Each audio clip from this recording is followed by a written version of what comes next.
안녕하십니까. 1일차에 이어서 전 지구적 기후위기와 국제법의 역할 학술회의 사회를 맡은 한국해양과학기술원 조훈입니다. 바쁜 일정에도 오늘도 함께해 주신 내빈 여러분과 참석자 여러분께 진심으로 감사드립니다. 지금부터 학술회의 2일차 첫 순서를 시작하도록 하겠습니다. 제3세션은 이화여자대학교 김영석 교수님께서 진행을 맡아주시겠습니다.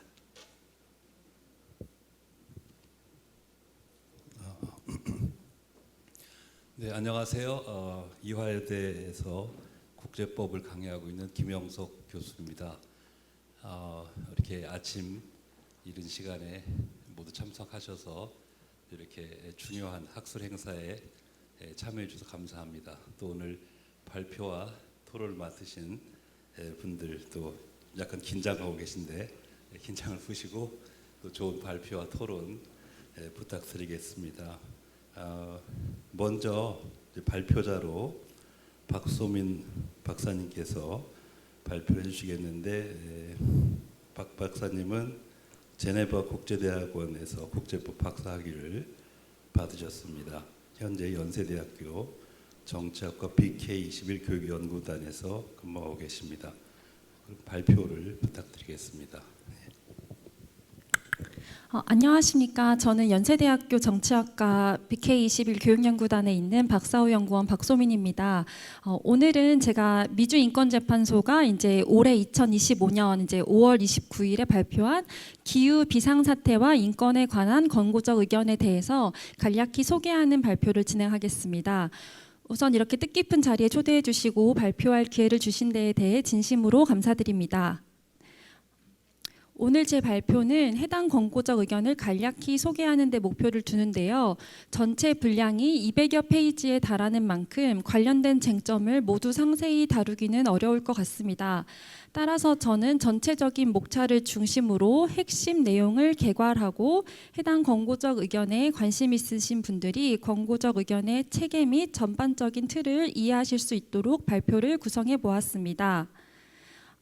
또한 본격적인 발표에 앞서서 하나 강조하고 싶은 부분은 이제 해당 권고적 의견이 인권의 보호와 관련하여 진보적이고 확장적인 시도를 계속해온 미주인권재판소로부터 나왔다는 점입니다.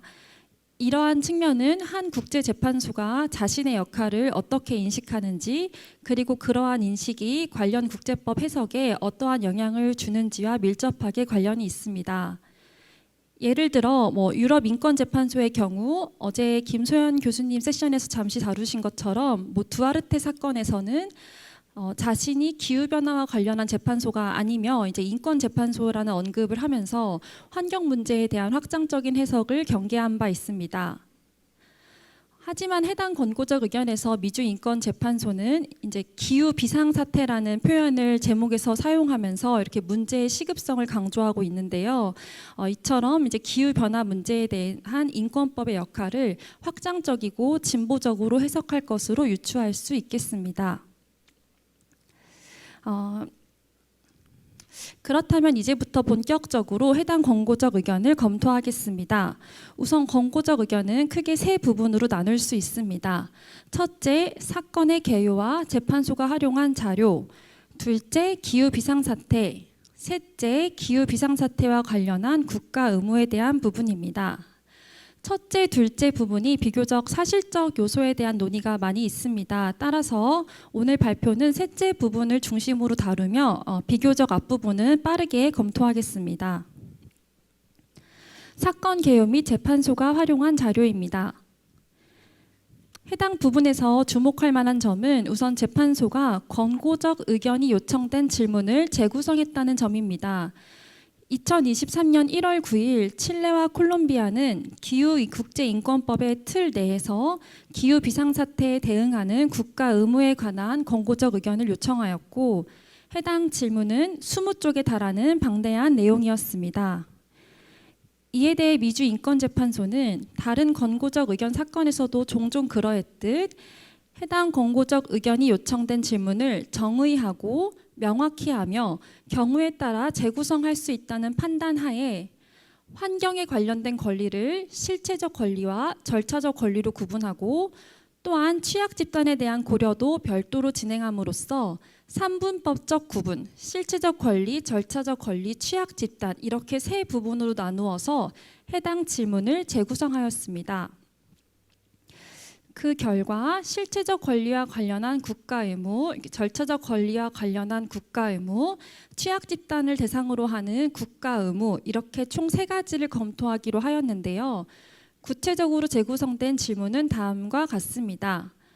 첫째, 생명권, 건강권, 개인의 완전성에 대한 권리, 환경권 등의 다양한 실체적 권리에 관하여 기후 비상사태의 맥락에서 이러한 권리를 존중하고 보장하기 위한 국가 의무의 범위는 무엇인가? 둘째, 다양한 절차적 권리와 관련하여 기후 비상사태의 맥락에서 이러한 권리를 존중하고 보장하기 위한 국가 의무의 범위는 무엇인가? 셋째, 취약 집단에 대해 기후 비상사태 맥락에서 차별 없이 권리를 존중하고 보장하기 위한 국가 의무의 범위는 무엇인가? 이렇게 질문을 재정립한 후 재판소는 5장에서 기후 비상사태에 대한 논의를 진행하고 6장부터 이 세 가지 유형의 국가 의무에 대한 법적 논의를 개진합니다. 또한 재판소는 권고적 의견을 작성하면서 활용한 자료에 대해 설명하면서 미주 인권협약 제29조상 특별한 해석 규칙에 대해 언급합니다. 여기서 흥미로운 점은 미주 인권협약을 해석함에 있어 어떠한 조항도 당사국의 국내법이나 당사국이 가입한 조약에 따라 인정되는 권리나 자유의 향유를 제한하는 방식으로는 되어서는 안 된다는 프로 퍼소나 프린서플을 제시한다는 점인데요. 이는 재판소가 인권과 관련하여 확장적이고 인권 보호를 확대하는 해석 방식을 취할 것임을 보여주는 것입니다. 또한 전체 국제법 맥락 속에서 미주 인권협약을 발전적으로 해석할 것이며 우리는 인권법원이라고 자신의 정체성에 대해서 명확히 밝힘으로써 해당 재판소가 기후변화 관련 이슈에서도 인권을 적극적으로 적용하는 해석을 할 것임이 잘 드러나고 있습니다. 다음은 5장입니다. 말씀드렸던 바와 같이 제5장은 기후 비상사태에 대해 다루는 장인데요. 기후변화의 원인, 기후변화가 현재와 미래에 가져오는 영향, 이에 대응하는 국제적 조치 등을 다루고 있으며 대부분 이제 법리 해석을 하기 위해 제6장부터 국가 의무에 대한 법리 해석을 하기 위해서 필요로 하는 사실적 측면의 배경 지식을 전달하는 것으로 볼 수 있습니다. 따라서 시간 관계상 이 부분에 대한 논의는 생략하겠습니다. 둘째로 이제 본격적인 이제 국가 의무를 다루는 장입니다. 해당 장의 소목차는 다음과 같습니다. 우선 일반 인권 의무를 다루고 이후 실체적 권리로부터 발생하는 의무, 절차적 권리로부터 발생하는 의무, 그리고 취약 집단을 대상으로 하는 의무 이렇게 세 가지로 구체화하여 논의를 심화합니다.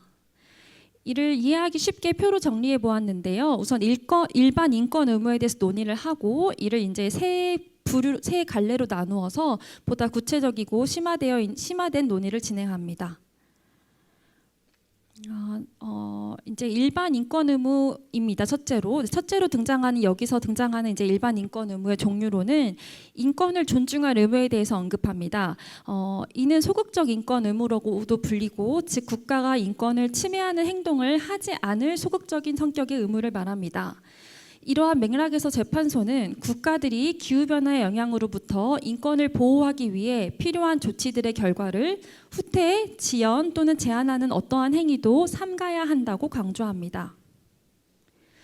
다음은 인권을 보장할 의무에 대해서 말하는데요. 이는 소극적 성격의 인권을 존중할 의무와는 대비되는 개념으로 국가가 인권을 보장하기 위해 적극적인 조치를 취할 것을 요청합니다. 따라서 기후 비상사태와 관련하여 국가가 실제적이고 즉각적인 위험을 인지한다면 위험에 처한 개인 또는 집단의 권리를 보장하기 위한 조치를 취해야 한다고 설시합니다. 재판소는 이러한 보장 의무를 이행하기 위해서는 예방 원칙을 준수해야 한다고 강조하는데요. 주목할 점으로는 이러한 예방 원칙을 판단하는 준거로서 강화된 상당한 주의 기준을 제시한다는 점입니다. 이는 기존의 국제환경법상 예방 원칙과 관련하여 논의되던 상당한 주의 기준보다 강화된 것으로 기후 비상사태에 대응하기 위해서는 기존의 기준보다는 더욱 강력한 규율 체제가 필요하다는 필요성을 인식한 결과로 볼 수 있겠습니다. 또한 재판소는 경제적, 사회적, 문화적, 환경적 권리의 점진적 발전을 보장할 조치를 취할 의무에 대해 논의하는데요. 특히 기존의 경제적, 사회적, 문화적 권리까지만 주로 인권 분야에서 논의되어 왔는데 이에 확장하여 환경적 권리가 미주 인권협약상 보장되고 이러한 권리들은 점진적 발전의 대상이 된다고 강조합니다. 사실 원래 미주인권협약 제26조에 이제 환경적 권리는 명시되어 있지 않습니다. 하지만 재판소는 해당 조항으로부터 환경적 권리가 보장된다라고 도출을 하고 이제 이 모든 권리들이 점진적인 조치 및 발전의 대상이 된다고 강조합니다. 다음은 국내 입법 조치를 취할 의무입니다. 협약상 권리를 보호하기 위해 필요한 입법 및 기타 조치를 취해야 하고 기후 비상사태에 대응하기 위한 법 정비가 필수적임을 강조합니다. 예를 들어 협약에 규정된 보장을 침해하는 성격의 법률 및 관행을 제거하고 이러한 이제 보장을 실질적으로 준수할 수 있도록 법률을 제정하고 관행을 시행할 것들을 요구합니다. 다음은 협력 의무인데요. 이 부분에서 재판소는 이제 강조하는 부분이 기후변화 취약국이 겪는 기후변화로 인한 불평등한 영향에 대해서 강조하고 이들이 기후변화 문제에 가장 적게 기여했음을 언급합니다. 즉 취약국들에 대한 특별한 고려를 보이는 모습인데요. 이는 남미 국가 상당수가 기후변화의 취약국이면서도 또한 개도국인 상황을 고려한 것으로 평가할 수 있겠습니다. 또한 특히 이제 각국의 차별화된 책임 원칙을 강조하는데 이 또한 취약국들이 경제적, 기술적 차원에서 이제 그 자원이 좀 제한되어 있음을 고려한 것으로 평가됩니다. 다음은 이제 이러한 일반적인 인권 의무에 기반해서 실체적 성격의 권리를 좀 더 자세히 살펴보는데요. 우선 환경권 관련 측면에서는 온실가스 배출 완화 의무, 자연과 그 구성 요소를 보전할 의무, 지속 가능한 발전을 위해 점진적으로 이제 발전을 할 의무에 대해서 명시하고 환경권 외의 인권으로부터 기후 적응과 관련한 공통 의무와 특정 의무를 논의합니다. 우선 환경권 관련 의무와 관련하여 재판소는 이러한 환경권이 개인적 차원과 집단적 차원을 모두 가진다고 강조합니다. 특히 집단적 차원과 관련해서 현 세대와 미래 세대 모두에게 부여되는 권리로 언급하는데요. 이는 환경권을 이제 보호하는 것과 관련하여 미래 세대의 권리에 대한 주장이 이제 국내의 기후 소송에서 제기되고 있잖아요. 그래서 이런 부분에 대해서 이제 시사점을 줄 수 있을 것으로 기대할 수 있습니다. 또한 초국경 환경 피해의 경우 이제 인권 의무에 관할 건이 여개로 확대된다는 언급을 하는데요. 사실 재판소는 이미 2017년에 이제 권고적 환경과 인권에 관한 권고적 의견을 통해서 여개 인권 관할권의 확장을 긍정하는 입장을 취한 바 있습니다. 그리고 이러한 접근법은 이후에 아동권리위원회 사치 결정에서 그대로 받아들여졌고 물론 이제 유럽 인권재판소는 두아르테 사건에서 이러한 접근법을 받아들이지 않았죠. 근데 또한 이제 ICJ 권고적 의견에서도 국가들이 서면을 통해서 이제 과연 초국경 환경 피해에 대해서 우리가 여기에 관할권을 확장해야 할지에 대해서 상당수의 국가들이 의견을 개진하였지만 재판소는 이제 권고적 의견을 통해서 이러한 쟁점은 이제 각 인권 조약의 케이스마다 다르게 결정되어야 할 부분이라고 하면서 명확한 답을 내리지 않았습니다. 이에 비해 이제 미주 인권 재판소는 지속적으로 초국경 환경 피해에 대한 여개 관할권의 확장을 긍정하고 있는데 이는 이제 인권 조약을 통해서 환경 문제를 더욱더 적극적으로 규율하려는 그러한 이제 greening of human rights라고 하는 그러한 이제 시도를 좀 더 긍정하고 이제 인권법을 통한 환경법 문제의 적극적 규율을 이제 옹호하는 해석으로 평가할 수 있겠습니다. 또한 자연과 그 구성 요소를 보전할 의무를 환경권으로부터 도출하고 있는데요. 자연을 직접적인 권리 향유의 주체로 삼았다는 점에서 상당히 진보적이며 여러 논의를 불러일으켰습니다.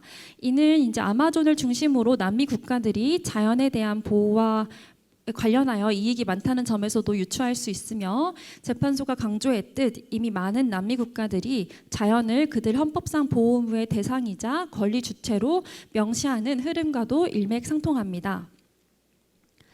마지막으로 재판소는 환경에 대규모의 돌이킬 수 없는 피해를 발생시키는 행위는 강행적 금지이며, 즉 환경을 보호할 의무를 강행규범의 지위로까지 격상시킵니다. 지금까지 강행규범은 사실 중대한 인권 침해 범죄나 침략 범죄 등에 국한되어 논의되어 왔지만, 본 권고적 의견은 자연을 중대하게 파괴하는 행위는 국제사회 전체가 규탄하고 어떠한 하위 규범도 후퇴할 수 없는 상위 규범에 해당한다라고 확인함으로써 관련 논의의 지평을 상당히 확대하고 있다는 평가가 가능하겠습니다. 이러한 논의의 근거에서 구체적으로는 다음과 같은 의무들을 언급하는데요. 온실가스 배출을 완화하기 위해 국가들은 적절한 완화 목표를 설정해야 되고, 인권 중심적 전략을 수립 및 갱신해야 하며, 자연과 그 구성 요소를 보전하기 위해 다양한 조치들을 취해야 하고, 지속 가능한 발전을 위한 점진적 발전을 달성해야 합니다. 다음은 환경권 외의 실체적 권리로부터 파생될 수 있는 의무입니다. 재판소는 우선 국가들은 기후 적응의 맥락에서 UNFCCC 체제에 따라 적응 계획을 수립 및 갱신하고 사무국에 이를 제출할 공통 의무가 있다고 설시하였습니다. 그리고 다음으로는 생명, 개인의 완전성 및 건강, 사생활 및 가족생활, 사유재산 및 주거 등 다양한 권리들과 관련하여 기후 비상사태의 맥락에서 국가들이 부담하는 의무를 이제 개별 권리의 맥락에서 논의를 합니다. 예를 들어서 생명, 개인의 완전성 및 건강을 건강을 존중하고 보장하기 위해서는 식수를 적절히 공급하고 폭염, 가뭄, 홍수 등으로 영향을 받을 수 있는 취약 집단에 대한 정보를 주기적으로 업데이트하는, 또 국가 보건 시스템의 회복력을 강화하는 등의 조치들을 취해야 한다라고 설시하였습니다. 마지막으로 절차적 권리로부터 발생하는 의무인데요. 재판소는 민주주의와 관련된 절차적 권리로서 과학에 대한 권리, 지역적, 전통적 원주민의 지식이 인정받을 권리, 정부 접근권, 공적 참여권 등을 언급하며 이로부터 별도의 국가 의무들을 도출하였습니다. 예를 들어 과학에 대한 권리를 보장하기 위해 국가들로 하여금 과학 교육을 제공하고 주요 과학적 발견과 그 응용에 대해 보고하며 과학에 대한 참여를 촉진하고 기후 비상사태의 핵심 측면과 관련하여 과학의 발전을 장려하는 등의 의무를 요구합니다. 또한 평등과 비차별 원칙으로부터 발생하는 의무로서 기후 비상사태와 차별화된 보호, 빈곤 퇴치 측면에서 도출할 수 있는 국가 의무를 논의하는데요. 특히 차별화된 보호 측면에서 아동, 원주민 등의 취약 계층을 언급하며 예를 들어 원주민의 아동, 빈곤 아동 등 사회 경제적으로 배제된 집단까지 보건 서비스가 도달할 수 있도록 필요한 정책과 전략을 수립할 것 등을 요구합니다. 이처럼 이제 재판소의 권고적 의견은 제 발표로 다 다룰 수 없을 만큼 포괄적이고 방대한 수준에서 기후변화와 관련해서 인권법으로부터 파생될 수 있는 국가의 의무를 매우 심도 있게 또한 확장적으로 다루고 있다는 평가가 가능할 것 같습니다. 이는 미주인권재판소가 지금까지 인권 보장과 관련하여 취해온 진보적 접근과 결을 같이 하며 인권재판소로서 인권의 확대적 해석을 지지해온 재판소의 사법정책에도 부합합니다. 이처럼 해당 권고적 의견은 약 2달 후 나온 ICJ 권고적 의견에 비해서 상당히 인권 친화적이며 확장적입니다. 물론 ICJ는 일반 관할권을 가진 재판소이기 때문에 인권만을 다루지 않는다는 점에서 인권 부분이 제한적으로 다루어질 수밖에 없지만, 그럼에도 불구하고 ICJ는 해양법, 기후변화법 등에 비해 상당히 적은 분량을 인권법 논의에 할애했습니다. 또한 상당 부분 기초적인 수준에서 그간의 논의를 간략히 요약하는 모습을 보였는데요. 예를 들면 역외 적용 문제에서도 소극적이고 약간 직접적 판단을 회피하는 접근법을 취한 것으로 보이고, 또한 쾌적하고 건강한 환경에서 살 권리 등에 대해서도 비교적 모호한 입장을 취해서 재판소들의 개변 의견을 통해서 이러한 점이 비판받기도 했습니다. 이에 비해 미주인권재판소의 접근법은 매우 확장적이었으며 다소 진보적인 측면도 있지만 앞으로 기후변화 맥락에서 인권법의 발전 방향에 대해서 일종의 암시하고 지침을 제시한다는 점에서 의의가 있다고 평가할 수 있겠습니다. 네, 이상으로 제 발표를 마치겠습니다. 감사합니다. 네, 박소민 박사님 되게 많은 양의 판결 권고 조견을 분석하셔서 그 중요한 점을 적어서 발표를 해주셔서 감사합니다.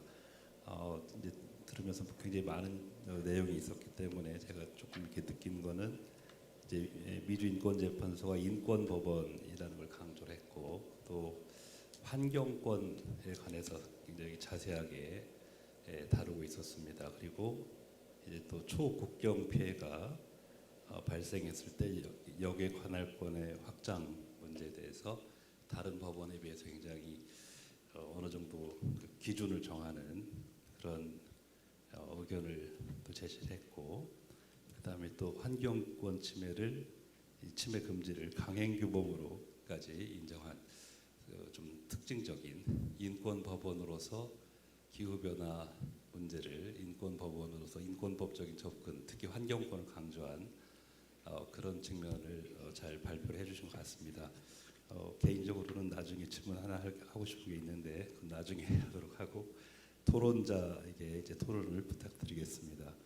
먼저 임두리 변호사님이 토론을 해주실 텐데요. 임 변호사님은 기후 솔루션에서 기후 위기 대응을 위한 전략적 법률 활동을 담당하고 계십니다. 토론 부탁드리겠습니다. 네, 안녕하세요. 저는 기후솔루션의 임두리입니다. 기후솔루션은 기후위기 대응을 위한 캠페인 활동을 하는 비영리 단체입니다. 여기 계신 많은 분들과는 다르게 저는 국제법 분야의 전문가는 아닙니다. 하지만 기후위기 대응에서 큰 변환점이 될 수 있는 국제법원의 결정을 많은 전문가분들과 논의할 수 있는 자리에 함께할 수 있어서 기쁘게 생각합니다. 앞서 박소미 박사님께서 잘 설명해 주신 것처럼 이번 미주인권재판소의 권고적 의견은 기후 비상사태에 대한 국가의 대응 의무를 아주 폭넓게 다루고 있습니다. 담고 있는 내용이 워낙 방대해서 사실 주목할 만한 지점들이 많지만 종합적으로 봤을 때 최근에 국제법원의 여러 의견들 가운데서도 기후 대응 측면에서 가장 진일보한, 가장 나아간 인식을 반영한 문서라는 평가가 지배적인 것 같습니다. 그리고 절차상으로도 심리 과정에서 수많은 의견서가 제출됐고 여러 공청회를 통해서 다양한 기후 피해 당사자들의 진술 그리고 과학적 증거에 기반을 둔 광범위한 논의와 참여가 이루어졌다는 점도 이번 의견서의 특징적인 지점이라고 볼 수 있습니다.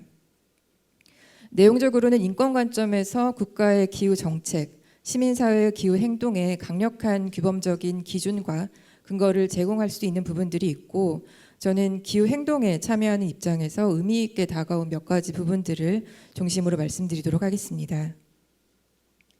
네, 우선 기후와 환경에 대규모로 돌이킬 수 없는 피해를 입히지 않을 의무가 강행규범의 지위를 갖는다고 언급한 부분입니다.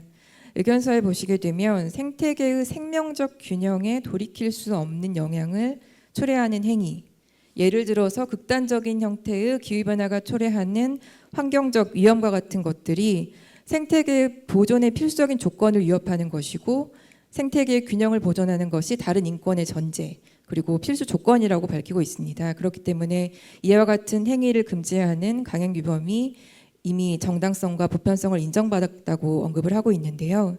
사실 이 부분은 4대 3의 표결 결과가 나왔던, 그러니까 다시 말해서 3명의 재판관이 반대했던 논쟁적인 지점이었습니다. 의견서가 나온 이후에도 강행규범 인정을 위해서 필요한 요건, 국가 관행과 법적 신념, 그리고 국제 공동체의 승인이나 인정과 같은 요건을 아직 충족한 것은 아니라는 비판적인 의견들도 후속되고 있는 것으로 보이는데요. 다만 국제법원이 최초로 그러니까 예외를 인정할 수 없는 최상화 규범으로 이 부분을 선언한 것이 결국 국가의 기후보호 의무를 회피 불가능한 것으로 만들고 더 적극적인 기후 정책을 가능하게 하는 규범적인 근거로 작용하기를 기대할 수 있을 것으로 보입니다. 다음으로 건강한 기후에 대한 권리를 독립적인 권리로 언급한 부분입니다. 사실 미주인권재판소는 과거에 2017년도에도 환경 파괴와 기후 변화의 악영향이 모든 인권에 영향을 미친다라고 지적을 하면서 건강한 환경에 대한 권리가 인류 존재의 근본적이라고 선언을 한 바 있습니다. 또 지난해에는 최초로 라오로에라는 지역 주민들이 페루 정부에 대해서 제기한 소송, 금속 재련 단지에 대한 소송이었는데요. 거기에서 건강한 환경에 대한 권리를 침해한 국가의 손해를 배상할 것을 요구하는 판결을 내리기도 했습니다. 이번 의견에서는 거기에서도 나아가서 건강한 기후에 대한 권리가 건강한 환경권의 실질적 요소이고 독립적인 권리로 존재한다라는 점을 선언하고 있습니다. 이 과정에서 건강한 기후권은 개인 차원에서는 인위적인 간섭 없는 기후 체계에서 생활할 권리, 그리고 집단 차원에서는 현 세대와 미래 세대의 복지를 보장하는 기후 체계를 보존해야 할 집단적 이익이라고 정의를 하고 있습니다. 이 부분은 일반적인 환경 오염과의 특성과는 다른 기후 피해의 특징을 반영한 것이고 결국 장래의 기후 행동에서 구체적인 권리 침해의 내용을 특정하는 데 매우 유용한 도구가 될 것으로 보입니다. 세 번째로는 기업에 대한 국가의 규제 의무가 구체적으로 제시되어 있습니다. 이번 의견서가 국가의 의무 내용을 아주 광범위하게 포섭을 하고 있기는 하지만 특히 기업과 같은 민간 행위자에 대해서 기후 비상사태에 대한 구체적인 책임과 의무를 인정하는 내용이 포함되어 있는 부분은 아주 중요한 의미를 갖는다고 생각합니다. 의견서에서는 기후 비상사태가 특정 취약계층에게 미칠 불가역적인 피해를 예방하기 위해서 국가가 관할 내 기업들의 규제 감독에도 막대한 책임이 있다라고 설치하고 있습니다. 구체적으로는 기업이 가치사슬 전반에 걸쳐서 온실가스 배출 정보를 공개하고 또 감축하도록 하고 실사 의무를 법제화하는 것, 그리고 나아가서는 그린워싱을 방지해야 할 의무까지 포함해서 국가가 가능한 모든 행정적, 입법적 장치들을 동원해서 기업의 행위에도 책임을 져야 한다라는 점을 강하게 언급하고 있습니다. 동시에 기업이 인권 측면에서 부담하는 의무가 책임의 경중, 다시 말해서 현재 그리고 역사적으로 누적된 온실가스 배출 기여도에 따라서 달라진다라는 점을 언급을 하기도 했는데요. 그러니까 카본 메이저들, 그러니까 더 많이 배출한 기업이 더 엄격한 의무를 져야 한다는 내용, 그리고 구체적인 규제 감독의 수단과 방법까지 제시한 부분은 정부의 기후 정책과 기업의 행동 변화에 시사하는 바가 클 것으로 보입니다. 네 번째는 자연의 권리 주체성을 인정한 부분입니다. 아직 한국에서는 아주 친숙한 주장은 아닐 수 있지만 꽤 여러 미주 인권 협약 국가들, 볼리비아, 에콰도르, 페루, 아르헨티나 같은 국가들이 헌법이나 법률을 통해서 자연의 권리를 명시를 하거나 소송, 판례를 통해서 자연의 법인격을 인정하는 방식으로 이미 자연의 권리 주체성을 인정하는 경향이 나타나고 있는데요. 이번 의견에서는 자연의 권리를 인정하는 것이 지금과 같은 비상사태 하에서 위기에 대응하는 가장 효과적인 법적 도구 중 하나라는 점, 그리고 이것이 환경법의 규범적인 발전 방향에 부합하는 변화라는 점을 강조하고 있습니다. 이 부분 역시 그 4대 3의 표결 결과가 나왔던 논쟁적인 지점 중 하나였고 사실 이것을 어떤 방식으로 현실화할 수 있을 것인가에 대해서는 앞으로도 많은 후속 논의가 필요한 상황입니다. 다만 국가가 기후 목표와 정책을 수립할 때 자연 자체를 권리 주체로 고려해야 한다. 더 강력한 보호를 해야 한다라는 규범적인 메시지 측면에서는 굉장히 강한 함의를 갖는다고 볼 수 있습니다.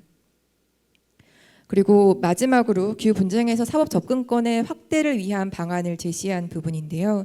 이건 어제 논의 과정에서도 한번 언급된 부분이었는데 의견서에서는 기후 비상사태의 맥락에서 발생할 수 있는 분쟁의 특성들을 고려할 때 절차적 권리의 중요성을 굉장히 비중 있게 다루고 있습니다. 그중에서도 사법 접근권의 측면에서 상당히 의미 있는 내용들을 확인할 수 있었는데요.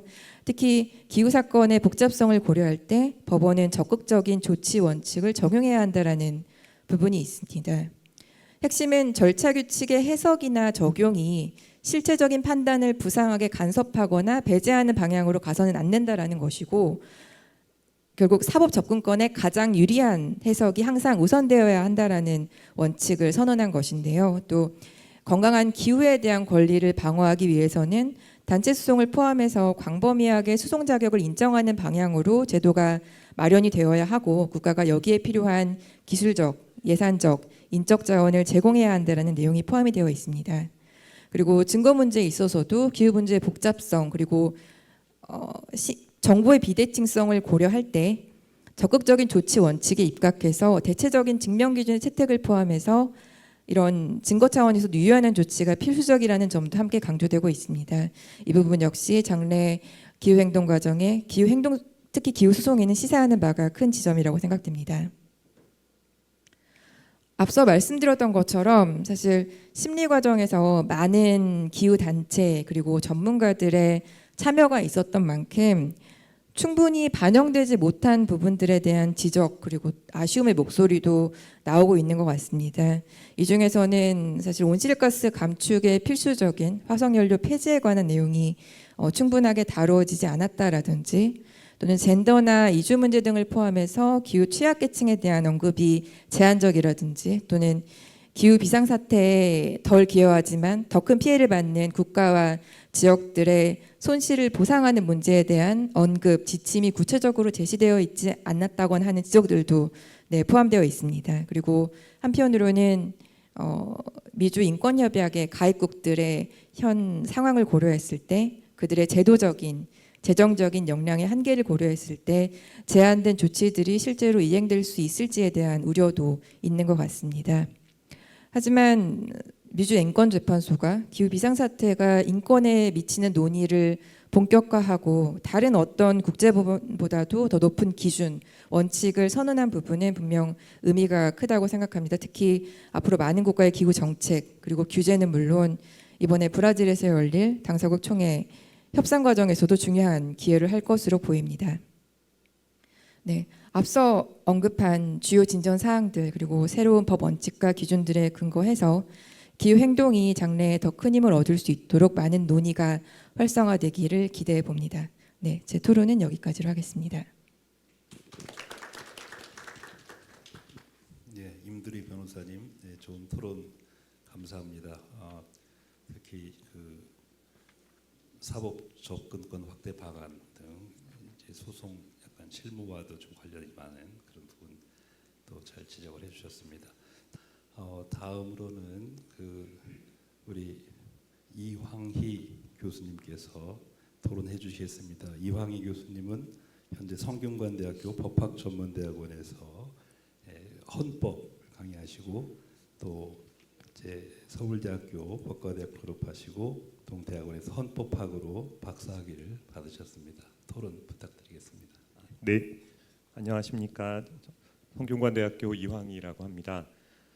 일단 기후위기와 관련하여 국제법의 역할을 검토하고 논의하는 이 의미 있는 자리에 토론자로 참여하게 되어서 아주 영광스럽게 생각을 합니다. 국제법에 그렇게 능한 것은 아니지만 적어도 이 주제에 관련해서는 국제법과 헌법에 공통된 논의 여지가 있다고 생각을 해서 함께 논의하고 생각해 볼 수 있는 기회가 소중하다고 생각을 합니다. 일단 뭐 발표자님과 많은 토론자님께서 좋은 말씀 많이 해주시고 그렇게 해서 좀 겹치지 않는 범위에서 좀 말씀드리고자 하는데요. 저는 사실 발표가 이번 의견의 시사점이나 긍정적인 의미를 아마 제시할 것이고 저는 그에 반해서 좀 더 신중하게 독해해야 될 지점이 뭘까 이런 관점에서 봤는데 그러다 보니까 좀 토론문에는 이 의견의 좀 시사점 이런 부분을 그렇게 많이 적진 않았는데 제가 생각하건대 보통의 경우에 기후 위기에 관련해서 실체적인 권리 부분에서 많이 접근을 하는데 이 사건은 절차적인 권리와 어떤 평등권, 평등 원칙 이 부분에서 좀 함께 고찰하고 있다는 점에서 저는 매우 특징적이었고요. 특히 그 평등 관련해서 사실 그 독일의 유명한 사회학자죠 울리 백이 위험 사회에서 유명한 명제가 있죠. 빈곤은 위계적이지만 스모그는 민주적이다 이렇게 얘기해서 그러니까 자연 환경 오염으로 인한 피해는 모두가 동일하게 본다.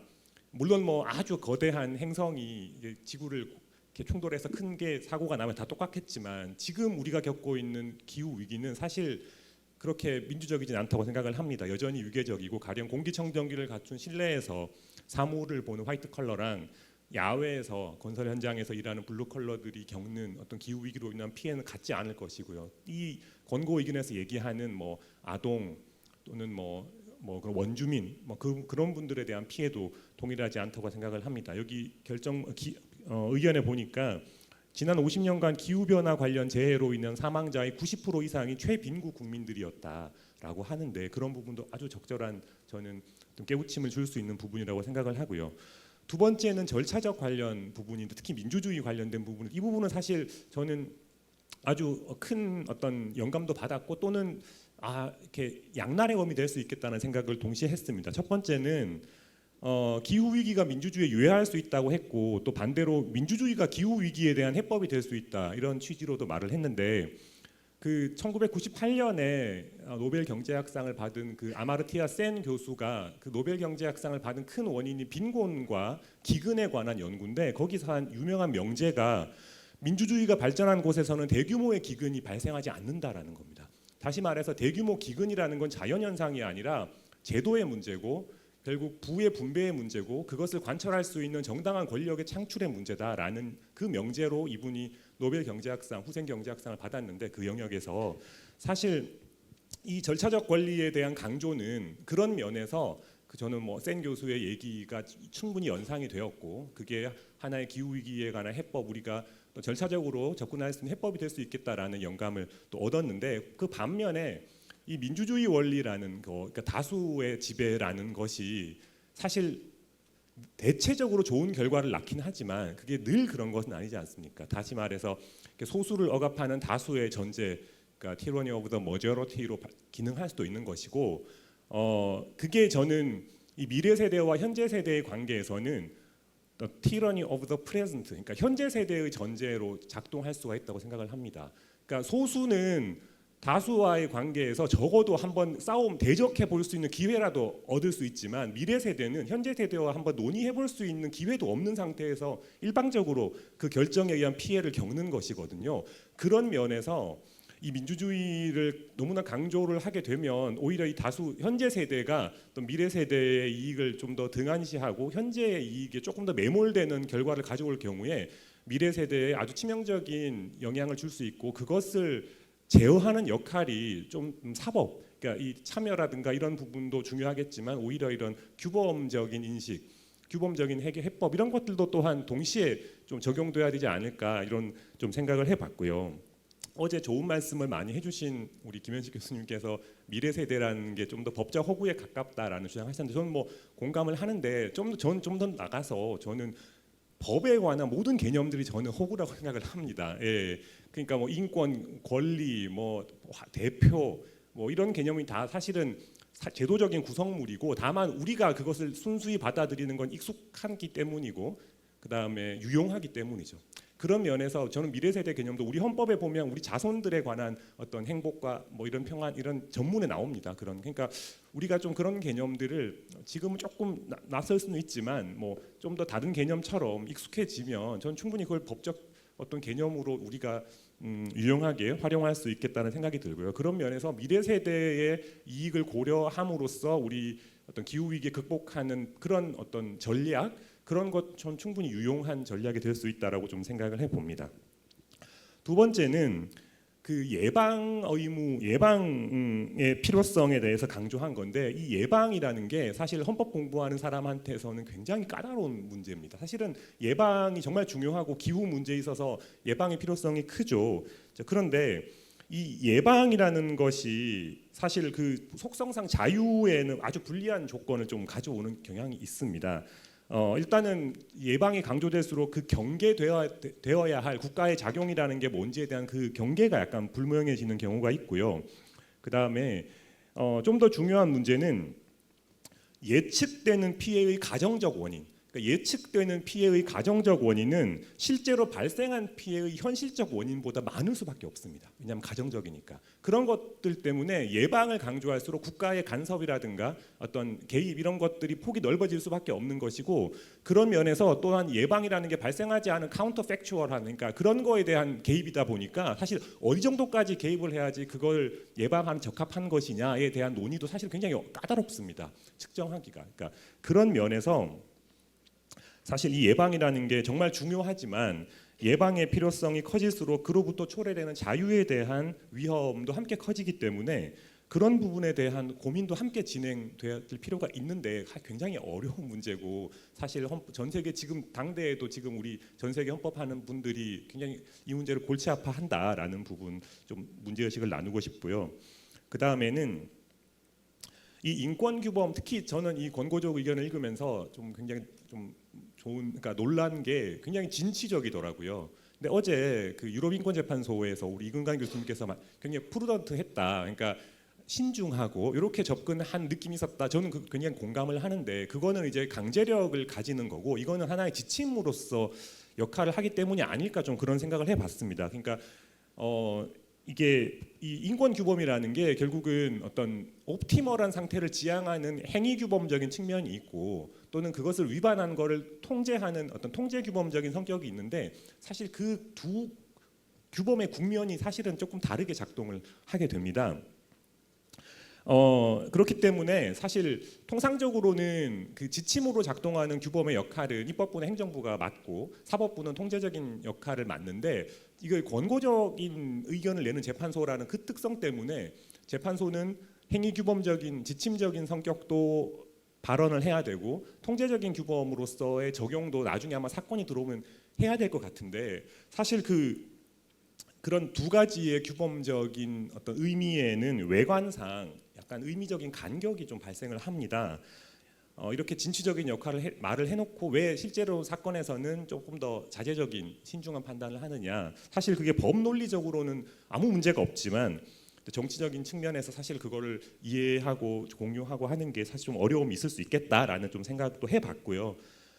그 다음에 마지막으로는 자연의 권리 측면인데 아까 말씀하셨다시피 이게 4대 3으로 나왔습니다. 굉장히 논쟁적인 어떤 부분이었는데 저는 뭐 자연의 권리를 인정하는 게 하나의 좋은 해법이 될 수 있다는 생각을 합니다.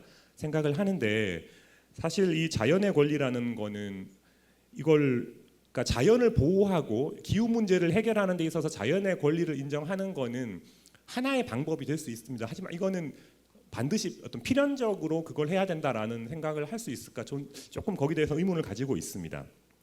왜냐하면 이에 관한 결정은 각국의 정치적 재량의 어떤 여지가 존재하는 거고요.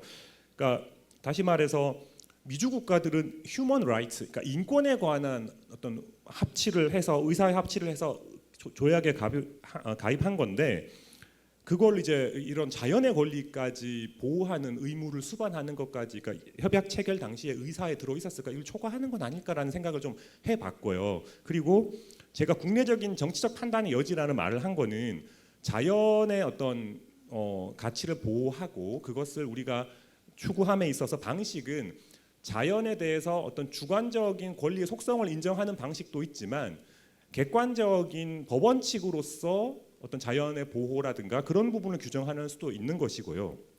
가령 에콰도르 헌법 395조를 보면 환경 문제에 관한 법의 적용에 의문이 있을 때는 자연에게 유리한 방향으로 해석해라. 다시 말해서 in dubio pro natura. 의심스러울 때는 자연의 이익으로 해라라는 법 해석 원칙을 규정함으로써 그러니까 자연을 보장하고 보호하고 그걸 실현하는 방식은 굉장히 다양한 전략이 가능하다는 것이고 거기에 있어서 개별 국가가 사실 그 방식에 관한 저는 선택권이 있다라고 생각을 좀 하고 있습니다. 그런 면에서 휴먼 라이츠에 관한 합의에서 이런 자연의 권리까지 의무를 같이 동반하는 해석이 저는 좀 그런 부분하고 좀 충돌하는 부분이 있지 않을까라는 제가 헌법을 하는 사람으로서 좀 의문을 가져봤습니다. 그리고 여긴 적지 않았지만 그 번역 관련해서 그 퍼스널 인테그리티에 관해서 이거를 개인의 완전성 이렇게 개인적 완전성 이렇게 번역을 하셨던데 이게 권리장전에 있어서 이 펄스는 신체라는 의미를 가지는 걸 조금 더 일반적이라고 생각을 합니다. 그래서 이거는 신체의 완전성 또는 신체적 완전성 이렇게 좀 번역을 하는 게 조금 더 일반적이다라고 저는 그렇게 알고 있어서 그런 부분까지 좀 말씀드리면서 저의 토론을 마치도록 하겠습니다. 이상입니다. 네, 이황희 교수님 좋은 토론 감사합니다. 그 민주주의와 또 미래 세대 또 예방의 어려운 점, 예방과 관련된 국가 간섭의 문제, 또 인권 규범과 통제 인권 규범이 이제 권고적 의견임으로서 어떤 독특한 통제 규범이 될 수도 있는 그런 측면에서의 좀 생각해 볼 점, 또 인권 조약에서 과연 체결 당사자들이 환경권을 이 미주인권재판소에서 판결했듯이 그렇게 생각을 했던 것인지 뭐 이런 여러 문제점들에 대해서 짚어주셨습니다. 예, 그 이제 정해진 그 발표와 토론을 다 마쳤는데 시간이 상당히 많이 남아 있습니다. 그래서 제가 아까 그 발표자한테 질문하고 싶었던 문제를 하나 질문을 하고 또 다른 이 토론하신 분들 패널 분들께서 질문하고 싶은 게 있으면 그것도 질문을 하시고 그에 맞춰지면은 이 청중에게 플로어를 오픈해서 질문을 받는 시간을 갖도록 하겠습니다. 저는 그 발표문 중에 그 75페이지에 보면은 우리 이제 발표자께서도 초국경 피해에 대해서 역의 관할권을 이제 확장하는 그런 내용에 대해서 발표를 하셨는데 그와 아마 관련된 것 같습니다. 그래서 그 75페이지 환경권이라고 하는데 이제 맨 마지막에 보면은 그 미주인권협약의 목적상 초국경 피해가 조약상 권리에 영향을 미칠 경우 자국 영역에서 발생한 행위와 역의 개인의 인권 침해에서 인과관계가 존재한다면 이제 좀 마지막 부분 해당 권리가 침해된 사람들은 그 피해가 발생한 국가의 관할권에 속한다 이렇게 돼 있는데 이거 그러니까 피해가 해당 권리가 침해된 사람들은 피해가 발생한 국가의 관할권에 속한다.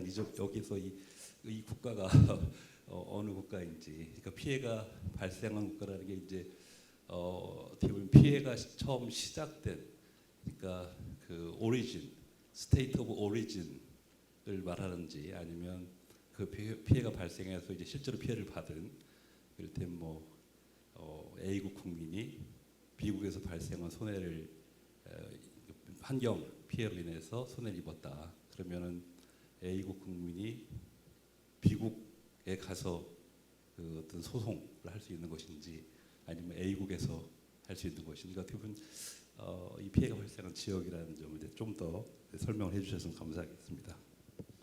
네, 교수님 질문 주셔서 감사합니다. 이 맥락에서는 사실 그 오염원을 통제하고 있는 국가가 있지 않겠습니까? 뭐 예를 들면 문제를 그 오염을 발생시키고 있는 기업이 위치한 국가라든지 그 기업체에 대해서 통제를 하고 있는 국가의 관할권에 해외에 있는 개인이라도 여기서 대량 발생시킨 환경 오염이나 피해로 인해서 이제 인권 침해를 받았다라는 인과관계가 이제 입증이 된다라면 이 역에 있는 개인이라 할지라도 왜냐하면 이 오염원에 대해서 통제를 행사한 국가는 이제 여기 그 오리진 그 테리토리얼 스테이트이기 때문에 이제 이 국가의 관할권에 속할 수 있다라는 굉장히 확장적인 해석을 사실 한 것인데요.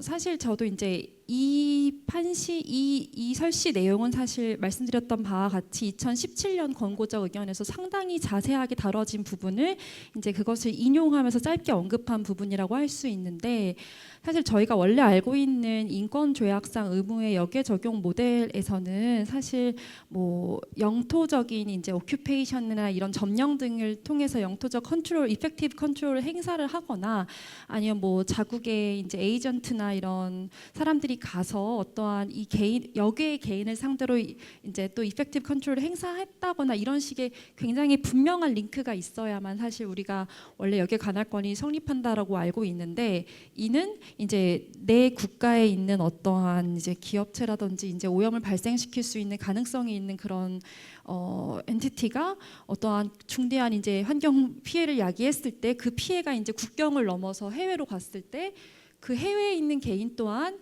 영향을 받았기 때문에 이제 그 영향 측면에서 이제 영향 베이스드, 이펙트 베이스드 티어리라고도 하는데 이를 통해서 이제 이 관할권에 속한다. 따라서 여기에 이제 통제를 하고 있는 뭐 A 국가라 하면 A 국가가 이제 이 B 국가나 C 국가, 뭐 D 국가에 있는 개인들에 대한 이제 인권에 대한 침해 소송 같은 것에 대해서 반응을 해야 한다. 사실 이런 주장입니다. 그래서 저도 이제 매우 흥미롭고 확장적인 주장이기도 하고 사실 이를 이제 옹호를 했던 또 이제 이것을 거의 그대로 카피 앤 페이스트를 하면서 이제 동의를 했던 그 케이스가 이제 아동권리위원회가 사치 결정에서 이제 인디비주얼 커뮤니케이션 결정이었죠. 거기서 이제 이를 그대로 사이트하면서 주리스딕션이 있다 이렇게 얘기를 했는데 그러니까 다국적 청구인들이 뭐 아르헨티나나 이런 국가들을 상대로 이제 그 사이 이펙트라는 이제 그 효과라는 링크가 있기 때문에 이제 할 수 있다 이렇게 주리스딕션이 있다 이렇게 했는데 이제 이후에 이제 말씀드렸던 것처럼 두아르테 사건에서 이제 유럽 인권재판소는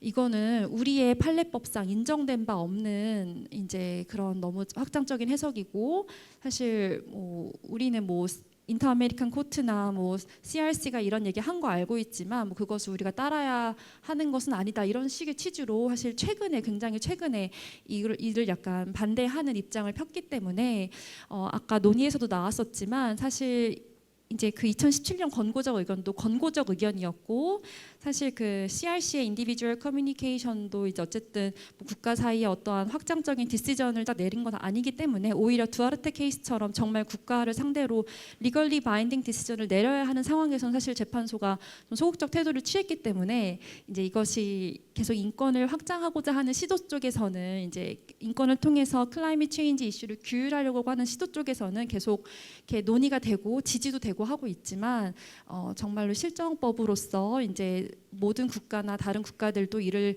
이제 받아들일 수 있을지에 대해서는 좀 의문이 남지 않나 이렇게 생각을 해보았습니다. 예, 좋은 설명 감사합니다. 예, 그 권고적 의견 차원하고 또 인권재판소 차원에서 약간 이제 대립하는 그런 의견이 있다 말씀이고요. 근데 여전히 조금 완전 해결되지 않은 그런 문제인 것 같습니다. 유럽 재판소 역시 또 유럽 재판소이기 때문에 그걸 또 다른 지역에서 꼭 존중해야 될 것도 아니기 때문에 제가 예, 제가 아까도 발표 때 말씀드렸지만, 그래서 이제 이번에 ICJ의 이 권고적 의견 케이스가 이제 왔을 때 국가들이 서면을 제출하지 않았습니까? 그 서면에서 제가 이제 그 이 역에 관할 건 확대에 대해서 국가들이 어떤 입장을 폈는지를 찾아를 봤는데 한 30개국 이상이 찬반에 대해서 명확한 입장을 취하고 있었어요. 특히 개도국들은 당연히 찬성한다. 이제 그래서 이제 이 인터 아메리칸 코트 그 미주 인권재판소의 권고적 의견을 인용하고 CRC를 인용하고 하고 있지만, 또 반대로 뭐 네덜란드나 뭐 영국이나 이러한 이제 선진국들이나 좀 유럽 국가들은 이걸 완전히 이제 두아르테 케이스를 인용하면서 반대를 하고 있었기 때문에 좀 지역적으로 이제 다르게 이제 바라보는 시각도 반드시 있고, 또한 이제 클라이밋 그 기후 변화에 이제 취약한 국가들과 또 선진국들이나 뭐 이제 이미 이제 개발이 다 되어 있는 국가들은 좀 더 보수적인 입장을 취하고 있는 것도 맞았는데요. 그래서 이제 사실 전 어드바이저리 오피니언이 ICJ가 냈을 때 저는 이제 과연 그럼 ICJ는 뭐라고 했을까를 제가 봤는데, 사실 이제 굉장히 이제 거의 아무 대답도 주지 않은 것과 비슷할 만큼 이제 뭐 이러한 논의가 있고, 뭐 이제 당연히 인권 조약의 의무는 여기로 적용될 수 있지만 실제로 뭐 초국경 환경 피해와 관련해서 어떻게 적용되어야 할지는 이제 개별적으로 인권 조약마다 다른 관할권 조항을 갖고 있기 때문에 판단되어야 한다, 이런 식으로 답변을 회피했습니다. 그래서 교수님 말씀해 주셨던 것처럼 뭐 유럽 인권재판소는 좀 이렇게 얘기했고 이렇게 했지만 이제 모든 것을 좀 통과한다고 볼 수 있는 ICJ 같은 경우에는 이것에 대해서 침묵하고 있는 게 어쩌면 지금의 이제 법리 발달의 수준과 이제 합의 정도를 보여주는 게 아닌가 생각해 보았습니다. 우리 토론자분들께서 또 질문이나 하고 싶은 말씀 있으시면 해도 됩니다. 네, 저 질문을 드리고 싶었는데요.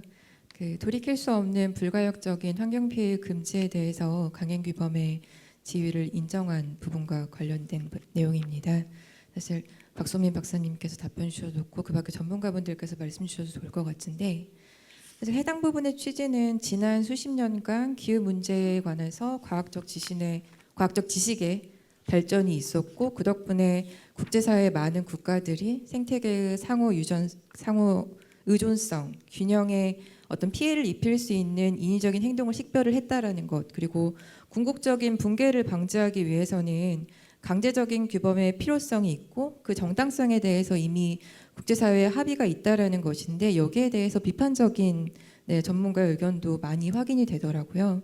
그래서 이게 강행규범의 지위를 갖는다는 게 일시에 획득되는 지위 같지는 않거든요. 그래서 만약에 이것이 아직 강행규범의 지위를 갖는다고 평가할 수 없다면 어떤 조건이 더 확보되어야 이것이 합의된 보편성, 정당성을 갖추는 것이 될지에 대해서 좀 답을 듣고 싶습니다.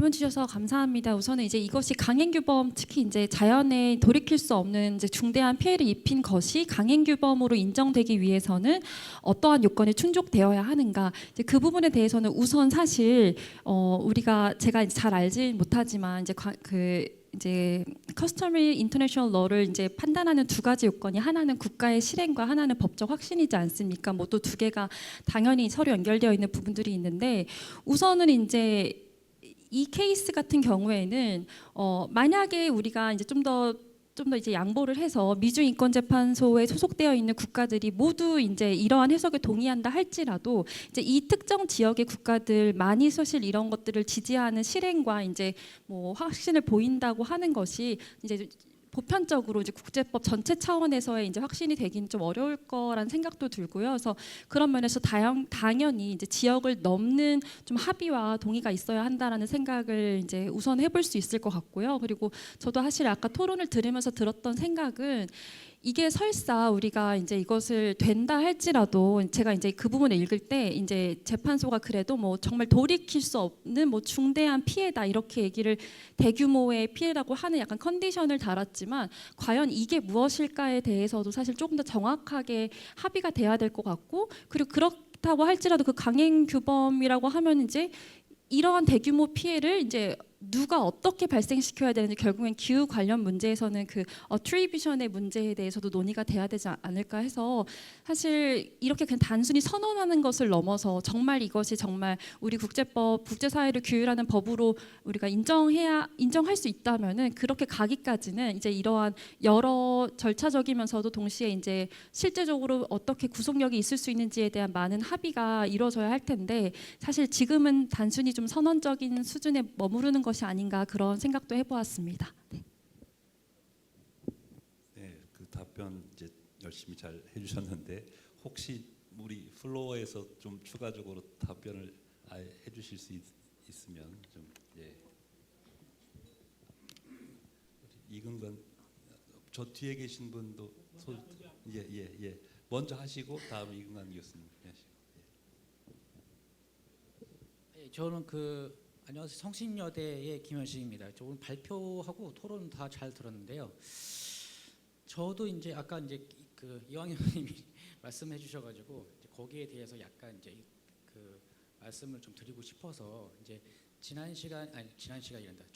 어제 얘기를 할 때 이제 미래 세대에 대해서 얘기를 했는데 제가 이제 말씀드리고 싶은 건 두 가지인데 첫 번째 미래 세대라고 하는 거에 대해서 이제 법적 허구다라고 제가 얘기를 했거든요. 이제 이게 영어로는 legal fiction인데, 그러니까 그 이성희 교수님이 정확하게 지적하셨는데 법에 있어서의 특히 헌법에 있어서의 대부분의 개념은 픽션이죠. 그러니까 legal fiction이라고 하니까 허구라고 하니까 이제 사람들이 야 너 그러니까 가짜란 얘기냐? 가짜라고 볼 수는 없는 거죠. 그게 왜냐하면은 가짜지만 실제 하는 거랑 그러니까 우리가 이제 지각을 못하는 거, 그러니까 감각적으로 느낄 수가 없는 거지 존재하지 않는다고 볼 수는 없는 거거든요. 예를 들어서 여기 보면 키오스트 같은 경우에 법인이라든가 뭐 단체 같은 것도 사실 어떻게 보면 리걸 픽션이죠. 그래서 사실 법이라고 하는 것도 그렇고 사회에서도 그런 픽션들을 갖다가 많이 활용을 하기 때문에 그 미래라고 하는 것도 미래 세대라고 하는 것도 그런 의미에서 아주 유의미한 어떤 그런 상징적인 어떤 기호다라고 이제 볼 수가 있다고 저는 생각을 합니다. 그래서 제가 그게 무의미하다는 얘기라기보다는 이제 다만 이제 그렇다고 했을 때 그럼 미래라고 하는 게 뭐냐라는 거예요. 미래의 위험이라든가 이런 것들이 과연 정말 우리 이제 미래 세대가 정말 와가지고 타임머신을 타고 가지고 우리는 이렇게 결정할 거야라고 하기보다는 현재 사람들이 미래에 이를 것이라고 생각하기 때문에 어떤 의미에서는 이 미래라고 하는 거는 현재의 사람들이 구성한 미래가 될 수밖에 없다는 거죠. 그렇기 때문에 이거는 가정적이라는 거고 그 가정적이라는 한계 속에서 우리가 이제 그걸 다뤄야 된다.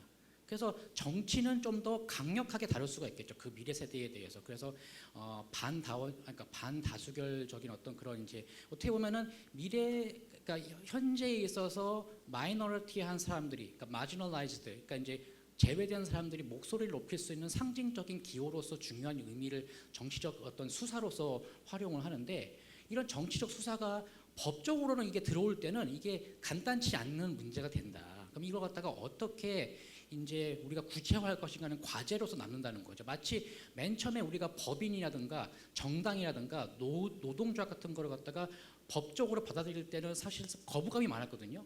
근데 그걸 갖다가 조금씩 이제 들여오게 되면서 이것이 법적으로 들어오는 문제는 좀 더 어떻게 도그마틱화하고 할 것인가는 좀 장기적으로 봐야 된다는 문제고, 그런 의미에서 볼 때 이 자연의 권리 주체성도 우리가 얘기를 했는데, 이 자연의 권리 주체성이라고 하는 것도 우리가 이제 그 유명한 판결 있지 않습니까? 천성산 도룡령 판결을 보면은 자연물의 원고 적격에 대해서 일단은 이제 그 기각을, 그러니까 그 원고적 속성을 부정을 했죠.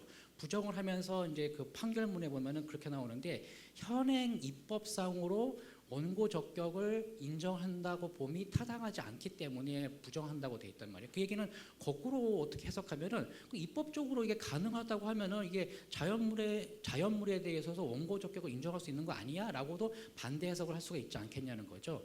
그래서 그러면 이제 아까 우리 이완희 교수님이 정확히 지적하셨는데, 그럼 자연물에다 권리 주체를 지정하면은 그게 네이처 라이트지 그게 휴먼 라이트냐?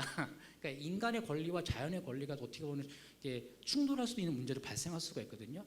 그러면 이 문제를 어떻게 해결할까 할 때 우리는 보통 자연물의 권리를 갖다가 인정하는 거를 갖다가 0 아니면 1이라고 생각을 하지만 꼭 그럴 필요는 있을까? 그러니까 다시 또 이제 그 우리의 기본적인 어떤 그런 교과서적인 얘기를 들어가 보면은 정당이라든가 아니면 정당 같은 경우도 정당에 왜 교과서 보면 4단계설 있잖아요. 정당을 갖다가 원래 이제 헌법상으로 정당을 배척했다가 인용했다가 수용하는 단계로 들어온단 말이죠. 정당 같은 경우에는 민법상으로는 법인격으로는 사단이지만 또 이제 기본권적으로는 또 다른 이제 정치적으로는 주체가 된단 말이죠. 법적에서는 이런 식으로 이게 자연물에게 인간과 똑같은 방식의 완전한 풀로서의 권리성을 인정하지 않더라도 법적으로 단계화돼서 또 인정할 수도 있고, 그런 차원에서는 또 어떤 그런 차원에서 이제 자연물에 대한 권리를 또 인정할 수 있지 않을까 하는 생각이 들고, 또 한편에서는 그렇다고 했을 때 그거 갖다가 개인의 권리로서 이제 그건 개인의 권리가 아니거든요. 그러면은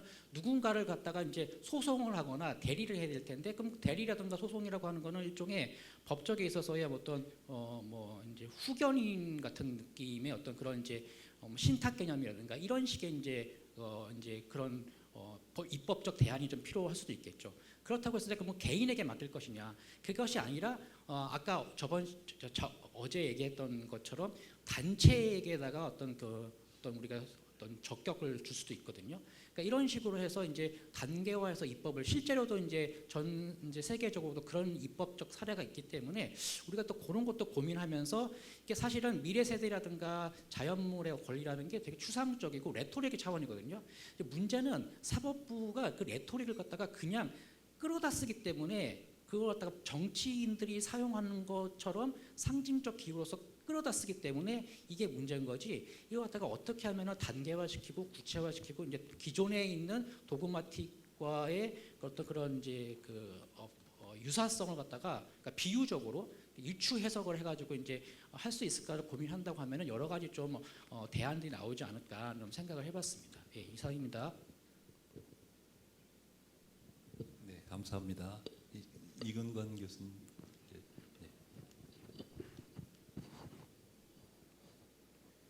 아, 예. 김현수 교수님, 예, 저한테 발언 기회를 주셔서 감사합니다. 예, 저는 뭐 어제부터 계속 앉아 있으면서 많이 배우기도 하고 질문을 많이 드리게 되는데 좀 송구하긴 합니다만 좀 양해를 해주시기 바랍니다. 예, 오늘 저 박소민 박사님 발표 아주 잘 들었습니다. 뭐 아까 나 얘기 나왔지만 제가 가진 버전을 보니까 뭐 한 240페이지 되는데, 그러니까 영어로 번역된 게 약간 어떤 부분은 이상하기도 하던데, 아니 원래 스페인어로 쓴 거니까 영어 번역도 약간 좀 그런 게 있었는데 읽는데 아주 좀 흥미롭게 읽기도 했지만 양이 상당히 많아서 좀 약간은 좀 힘들었었는데 정리를 잘해주셔서 감사합니다. 토론에서 세 분 토론하시면서 또 재밌는 얘기 많이 나와서 저도 지금 적다 보니까 6개가 있는데 다 하다가 아마 시간이 너무 많이 갈 것 같아서 먼저 임두리 변호사님께서 질문하신 부분인 거죠. 그러니까 상당히 중요한 문제죠. 그래서 거기 이제 4대3으로 아마 이번에 권고적 의견에서 4대3 나온 것이 자연이 권리 주체다라고 하는 거하고, 그다음에 또 이제 지금 현재 클라이밋 이머전시를 야기하는 행위가 그것이 유스코겐스에 대한 위반이다라고 하는 부분 같은데, 이제 왜 4대3이 됐는지 이제 그런 부분에 대해서 요건이 뭔지에 대한 말씀을 하신 것 같은데, 저 국제법적인 차원에서 말씀드리면 이런 거죠. 일단은 유스코겐스 강행 규범에 대한 위반이라는 것은 영어로 표현 어떻게 해야 될지 모르겠는데 threshold가 대단히 높은 거란 말이죠. 아주 간단히 말씀드리면은 그 국가 책임법에 관한 초안 2001년도에 나온 초안에 보면은 40조와 41조가 이걸 다루고 있는데 41조에 의하면은 유스코겐스에 대한 중대한 위반이 있는 경우에 그런 경우에는 다른 모든 국가들이 그 중대한 위반을 중지시키기 위해서 협력을 해야 됩니다. 그러면 지금 이 얘기를 다시 돌아가서 클라이밋 이머전시와 관련해서 얘기한다고 치면은 그러면 이거 자체가 유스코겐스 위반이다 그러면 아마 다른 국가들이 모두 그것을 중지시켜서 협력을 해야 되는 것인데 이제 과연 그럴 정도가 되는 것이냐라고 하는 있는 거죠. 하나만 더 말씀드리면은 이게 이제 1976년도에 ILC에서 국제법위원회에서 국가책임법 초안을 마련할 때 유명한 제1부의 19조가 있어가지고 19조는 뭐라고 하냐면 International Crimes of a State 국가라고 하는 법인이 국제적인 차원에서 범죄를 저지를 수 있다라고 하는 거였습니다. 예를 보면은 19조 3항의 D를 보면은 그런 표현이 나옵니다. 좀 길긴 한데 예를 보면 such as prohibiting massive pollution of the atmosphere or of the ocean. 그러니까 대기권이나 아니면 해양에 대한 massive 대량적인 pollution에 같은 경우는 국제 범죄에 해당한다고 했는데, 그러니까 해양에다가 뭐 아주 그야말로 예전에 그런 적이 있었지만은 이라크 전쟁 때 페르시아만을 대량적으로 오염시킨 적이 있었는데 뭐 그런 거라면 모르겠지만 그게 아니라 지금까지 상당한 오랜 기간 동안은 위법성에 대한 인식도 없이 산업 활동을 하면서 배출한 GH 그린하우스 가스 이런 걸 가지고 그걸 과연 유스코겐스 위반일까지 볼 수 있느냐? 이제 그런 유스코겐스로 규정할 경우에 그 이후에 리걸 컨시퀀스 법적 효과 같은 경우에 이게 제대로 그걸 집행할 수가 있겠느냐, 이행할 수가 있느냐 이런 문제들이 있기 때문에 문턱이 좀 상당히 높은 거다. 아마 그런 인식이 있지 않았겠나 생각합니다. 하나 가지고 이렇게 볼 시간도 거의 다 썼네요. 죄송합니다. 아마 자연에 대한 권리 주체성 부분도 이제 유사한 거죠. 뭐 이렇게 돼 버리면 이제 그것도 충분히 왜 그렇게 하는 건 이해는 되지만은 우리가 자연 환경을 보호해야 된다는 거하고 자연을 보호해야 된다는 거하고 환경에 대한 인권을 갖는다고 하는 우리가 권리 담론으로 들어가는 경우는 이게 많이 달라지지 않습니까? 이제 그런 문제. 그렇게 되면은 자연이 권리 주체면은 의무를 부담하는 건 누구냐? 그다음에 그것을 절차적으로 어떻게 구현하느냐 등등 이런 얘기들이 이제 제대로 팔로우업이 되겠냐 이제 이런 거고. 관련해서 하나만 더 말씀드리면은 사실은 인도 예전에 그런 얘기가 있습니다. 좀 맥락은 다른데 인도의 사원에 사람들이 가가지고 불상 같은 것들을 스태츄 같은 것들을 훔쳐간 적이 있어요. 근데 인도법상 사원의 법 주체 이런 것들이 잘 주체성 같이 잘 안 돼가지고 어떻게 했냐면 결국은 나중에 인도에서는 한번 나온 그런 사례가 있었는데 그 사원이 말하자면은 그 일종의 법 주체성을 갖는다. 뭐 그런 표현이 잘 보니 그런데 그래서 뭐 그런 유사한 예가 있었는데요. 한두 가지만 좀 더 죄송한데 말씀을 더 드리면은 죄송합니다. 이왕희 교수님 말씀하시는 거 관련해서도 맞습니다. 저도 인터 아메리칸 코트 오브 휴먼 라이츠 같은 경우는 권고적 의견이라는 맥락이고 유로피언 코트 오브 휴먼 라이츠 같은 경우는 재판이었기 때문에 좀 다르다. 인권 재판인데 동시에 사실은 인터 아메리칸 코트 오브 휴먼 라이츠 같은 경우는 재판을 하는 경우에도 보면 훨씬 더 유로피언 코트 오브 휴먼 라이츠보다는 좀 더 여러 가지 면에서 좀 진보적인 법률 기초에서 판단하는 게 있다는 생각이 들고요. 마지막으로 하나 아까 어떻게 나왔던 질문이 잘 모르겠는데 김영숙 교수님 질문하신 내용 관련해 가지고 그러니까 인권 조약의 역외적 적용 관련해서 유로피언 코트 오브 휴먼 라이츠 같은 경우에는 지금 아까 흥미로운 게 얘기 나왔었는데 그 경우에 보면 사실은 다른 맥락에서도 베흐라미 사건 2007년도인가 8년도에 베흐라미 사건 같은 경우에도 보면은 마찬가지로 유럽 인권 협약의 역외 적용에 대해서 그러니까 대해서는 대단히 소극적인 입장을 취했기 때문에 엄청나게 비판을 많이 받았었죠. 방코비치 사건은 말할 것도 없지만 방코비치도 그렇지만 특히 베흐라미 사건 때 코소바 같은 데서 됐던 경우에도 보면은 역외 적용에 대해서 대단히 소극적인 입장을 취했기 때문에 어떻게 본다고 치면은 그 두아르테 사건 같은 경우에도 아마 그런 것도 좀 연속성이 좀 있지 않겠나라는 생각을 얼핏 해보긴 해봤습니다. 예, 뭐 그런 정도로 예, 발언을 마치겠습니다. 예, 고맙습니다. 임광 교수님 감사합니다. 예, 그 김원희 박사가 손을 드셨는데 예. 예, 감사합니다. 임광 교수님 말씀 주신 거 조금 덧붙이면 그 비엔나 조약법 협약상 강행규범 개념 규정하고 있는 걸 보면 전체 국가로서의 국제 공동체가 accept하고 recognize한 놈이 규범이 강행규범이 될 수 있다는 개념 규정이 있고요. 그다음에 2022년도에 임광 교수님 계신 ILC에서 채택한 그 강행규범과 관련된 이제 드래프트 컨클루전이 있는데요. 그 동일한 개념이 규정되어 있습니다. 이제 그런 측면에서 봤을 때는 미주인권재판소의 그 선언적인 판단이 조금 이렇게 솔리드한 근거를 제시하지 못하고 있는 측면이 있고요. 그래서 그럼 이게 과연 임두리 변호사님 질문 주신 게 어떻게 해야 이제 이게 강행규범이 되어서 교수님 지적해 주신 대로 국가책임법 초안에 따라서 다른 국제공동체가 이제 책임도 추궁할 수 있게 되느냐, 굉장히 좀 어렵지 않을까 싶습니다. 이게 개도국과 선진국 간의 기후 변화, 기후 위기, 기후 비상사태 인식 차이를 그대로 보여주는 것 같거든요. 그 선진국이나 이제 개도국이 각자의 입장에 따라서 기후 위기나 기후 변화로 인한 그 피해가 가져오는 위협에 대한 인식차가 좁혀지지 않고 국익이 각 그 그룹핑 되어 있는 국가들 간의 입장 차이가 지속되는 한 과연 이걸 다 강행규범으로 볼 수 있을 것인가, 그리고 그걸 강행규범으로 보고 접근하는 게 효율적일 것인가 하는 조금 의문이 드는 것 같습니다. 이제 제 두 번째 말씀드리고 싶은 건 이 권고조 의견에 제가 다 읽은 것은 아니고 이제 좀 쭉 보다가 보니까 이제 right to science를 강조하는 파트가 있더라고요. 그래서 거기를 좀 찾아보면 그 그냥 좀 재미있는 표현인 것 같습니다. 이제 인권의 다양한 인권의 종류 중에 이제 정보 접근권이나 정보에 대한 권리를 이제 보통은 많이 좀 논의하고 이해가 됐었는데, 이제 여기서는 이제 당사국이 미주인권 협약의 당사국이 과학 교육을 제공하고 주요 과학 결과를 공유해야 될 의무까지 부과하고 있고, 그리고 과학 기술과 관련된 굉장히 다양한 그 기회를 제공해야 된다라는 그 판시를 하고 있습니다. 저희 한국해양과학기술원에서 근무하는 입장에서 굉장히 반가운, 환영할 만한 판결인데요. 근데 혹시 박소민 박사님 그 연구하시기에 이게 다른 특히 유럽인권 협약이나 이런 데는 그런 과학에 대한 권리를 명시적으로 규정하고 있는 건 없는 것 같고, 또 뭐 시민적 그 ICCPR이나 ICSCR이나 그런 다양한 인권 조약에서 과학에 대한 권리를 어느 정도로 보장하고 있는 것인지, 이게 되게 미주인권 협약에 특수한 것인지 좀 질문 드리고 싶습니다.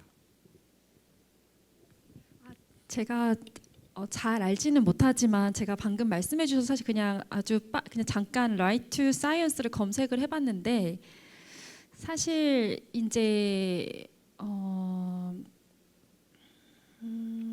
이 이제 OHCHR에서 나온 이제 약간 리포트 같은 데에서는 이제 UDHR 그 인권 세계 인권 선언에 이제 베이스가 있고, 이제 그 사회적, 경제적, 문화적 권리 협약에서 이제 15조에서 이제 그러한 베이스를 볼 수 있다라고 얘기를 하고 있습니다. 그래서 이제 사실 제가 이게 지금 직접적인 베이스인지는 사실 모르겠지만 이제 어느 정도 여기서 어쨌든 유추할 수 있는 그런 근거가 있는 것으로 나와 있긴 한데, 그래서 아까 이제 미주인권재판소에서는 그렇다면 이제 right to science를 언급을 직접 하고 있는지를 제가 이제 읽을 때는 좀 저는 유추 적용하고 있다라고 생각을, 이제 기존에 나와 있는 조항에서 이렇게 확대 적용을 하고 있다라고 사실 제가 기억은 그렇게 했는데, 제가 명확히 알지는 못하지만 제가 이후에 다시 한번 관련 이제 조문들을 찾아보고 답변 드리겠습니다.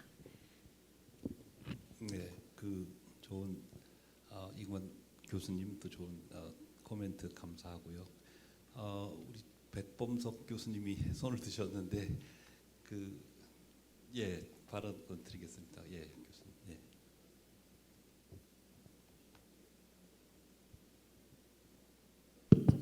예, 감사합니다. 경희대에서 국제인권법 공부하고 있는 백범석입니다.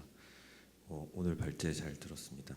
실은 한 가지만 추가하기도 하고, 실은 오늘 말씀 주신 내용 공서가 연결되는데, 실은 미주인권재판소 이번 권고조 의견에서 제가 생각한 핵심적인 주요 이슈 중에 하나는 실은 기업과 인권, 비즈니스 앤 휴먼 라이츠 관련해서 명시적으로 다뤘다는 부분이라고 실은 생각이 들어서 국가 중심적인 국제 인권법적 그 국가의 인권 보호 의무에서 기업의 그 인권 존중 책임까지 포괄적으로 다측면적으로 그 법적 틀을 구축했다는 게 실은 굉장히 중요하고, 그래서 기업 행위자를 규제할 국가의 구체적이고 엄격한 의무가 있다. 그래서 기업이 주도하는 어떻게 보면 기후 파괴에 대해서 국가가 아무런 조치를 취하지 않았을 경우에는 미주인권 협약 위반이 될 수 있다. 국가의 적극적 의무를 강조하고, 그런 측면에서 듀딜리전스는 강화된 실사 의무인 것으로 이해하고 있습니다. 그래서 특히 아까 말씀 주셨던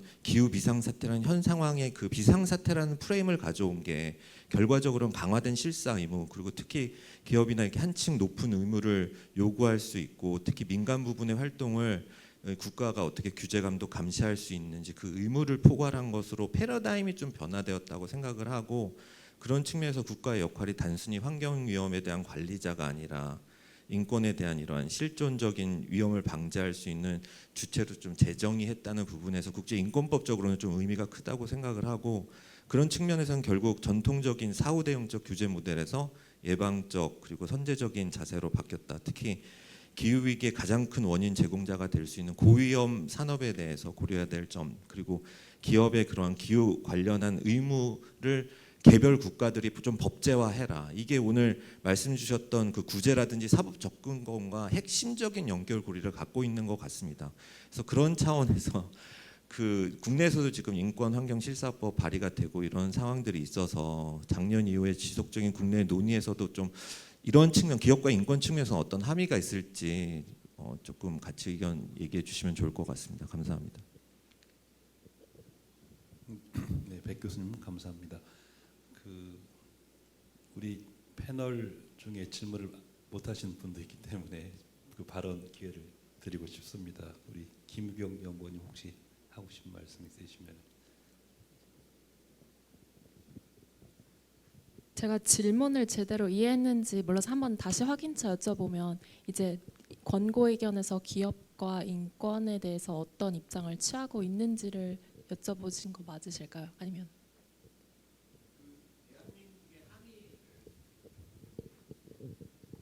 그 대한민국에 대한 함의를 좀 여쭤보고 싶었습니다. 그런 기업과 인권에 관한 논의가 있었는데 실은 오늘 발제나 토론에서는 그런 부분이 많이 다뤄주시진 않아서 그럼에도 불구하고 방금 말씀드린 그런 부분들이 국내에서도 이 기업과 인권 관련해서 기후 변화와 연계돼서 굉장히 논의가 많다 보니까 좀 어떤 함의가 있을지 혹시 의견들 주실 수 있을지 여쭤보고 싶었습니다. 네, 일단 그러면 그 권고 의견에서 어떤 부분에서 기업을 다뤘는지보다 짧게 말씀드리도록 하겠습니다. 맥락적으로 환경권을 논의하는 부분에서 이제 구체적인 국가 의무를 논할 때 세 가지를 이제 이야기하는데, 그중에 첫 번째가 온실가스 감축입니다. 근데 그 온실가스 감축의 그 세 파트 중에 한 부분이 첫 번째가 그 규제할 의무입니다. 근데 그 규제할 의무에서 마지막으로 다루는 게 이제 기업의 행동 규제 의무인데요. 결국 권고 의견에서 매우 구체적으로 어떤 식으로 기업의 행동을 규제해야 한다라고 이야기한 것은 아니지만 그것에 의무가 있다라고 이야기함으로써 로드맵을 제공했다고 볼 수 있다고 생각합니다. 그래서 한국에서 어떤 국가 의무를, 이러한 국가 의무가 필요하다라고 이야기할 때 온실가스 감축 면에서 환경권을 보호하기 위해서는 국가가 기업에게 환경 평가를 해야 된다 등의 어떤 그 규제를 부과해야 한다라는 취지의 주장으로 연결을 시킬 수 있을 것 같습니다.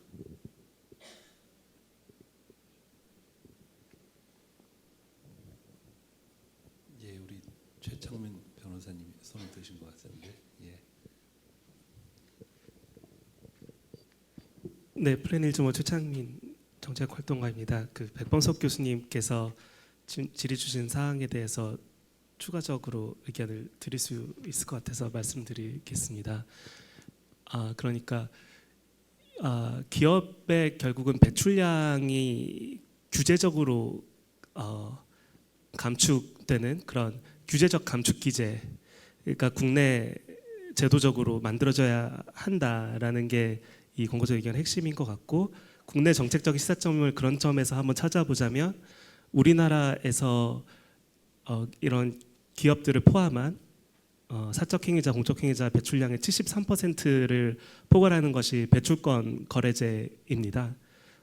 이 배출권 거래제가 결국은 잘 작동하도록 하는 것이 이런 측면에서 국내 정책에선 가장 직접적으로 연결이 되어 있다고 보입니다. 근데 우리나라 배출권 거래제라는 게 기본적으로 이제 배출을 하는 기업들에게 배출권을 나눠줘서 그 배출권을 초과하면 남는 기업한테서 사서 쓰도록 하는 것이고, 이 나눠주는 배출권의 총량을 매년 줄여 나가는 방식으로 감축을 통제를 하는 것인데, 우리나라의 배출권 거래제는 기본적으로 이 NDC에 또 연동이 되어 있고, NDC가 느슨하게 좀 설정되어 있는 이유로 배출 총량이 상당히 느슨하게 줄어드는 그런 문제를 가지고 있습니다. 그게 현상적으로 드러나는 것이 결국은 이 배출권의 가격이 우리가 배출권을 타이트하게 통제하면 가격이 높을 텐데, 우리나라 배출권 가격은 비슷한 제도를 가지고 있는 전 세계에서 최저 수준입니다.